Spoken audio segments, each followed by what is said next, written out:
Salut, c'est Kevin de Case Coaching, j'espère que ça va bien, merci de regarder cette vidéo. Aujourd'hui, mytho-réalité numéro 3. Alors aujourd'hui, je vais vous donner deux idées reçues qu'on a communément en musculation, et puis je vais vous donner aussi une alimentaire pour changer un petit peu. Donc la première idée reçue que j'ai envie de vous partager avec vous concerne l'exercice du pullover. Il y a beaucoup de pratiquants qui exercent le pullover pour travailler leurs pectoraux, et alors que le pullover est essentiellement un exercice de dorsaux.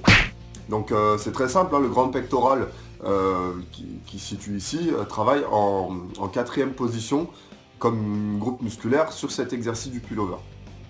Pour la simple et bonne raison, c'est que on fait ce qu'on appelle une rétropulsion. Une rétropulsion, c'est un mouvement en fait du bras du haut vers l'arrière en circonférence comme ça. Et donc du coup, le grand pectoral va agir juste en partie basse du mouvement. Donc quand vous êtes en bas avec l'haltère, ou alors avec la barre. Quand vous êtes bras tendu, que vous voulez ramener. Donc ce qui va travailler essentiellement au pullover, c'est le grand dorsal, c'est-à-dire ce que vous avez ici, hein, une espèce d'aile que vous avez ici. Et vous avez aussi évidemment le triceps, vous le sentez d'ailleurs hein, au pullover. Si vous fléchissez pas trop les bras, même quand vous fléchissez pas trop les bras, vous le sentez. C'est le long chef du triceps en fait. C'est celui qui est biarticulaire, celui qui va de l'épaule au coude. Et puis en troisième position, vous avez aussi l'arrière de l'épaule. Et le grand pectoral travaille en quatrième position, dernière position. Et donc il y a beaucoup de gens qui disent le pullover élargit la cage thoracique. Alors pareil, c'est le grand pectoral qui élargit justement la cage thoracique. Si vous le travaillez sur des exercices comme les écartés ou des exercices avec haltère, vous pouvez descendre vraiment bas et vous pouvez justement étirer beaucoup les pecs.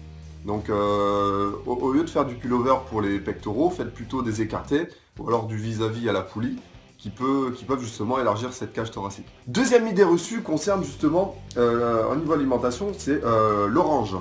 Alors j'ai beaucoup entendu que l'orange empêchait de dormir. Alors d'où vient cette idée reçue? Ça vient peut-être de la vitamine C qu'elle contient. Alors déjà l'orange n'est pas le fruit le plus vitaminé en vitamine C justement. Et il n'y a aucune étude scientifique qui a prouvé que la vitamine C empêchait de dormir. Alors je pense que évidemment si vous prenez 36 oranges le soir, je suis pas sûr que vous arriviez à dormir et encore que. Et ça je pense que de par la pratique, c'est pareil que le café en fait, il y en a ils boivent beaucoup de café le soir et ils arrivent quand même à dormir comme des bébés alors qu'il y en a qui boivent un café à 4h de l'après-midi, ils n'arrivent pas à dormir le soir.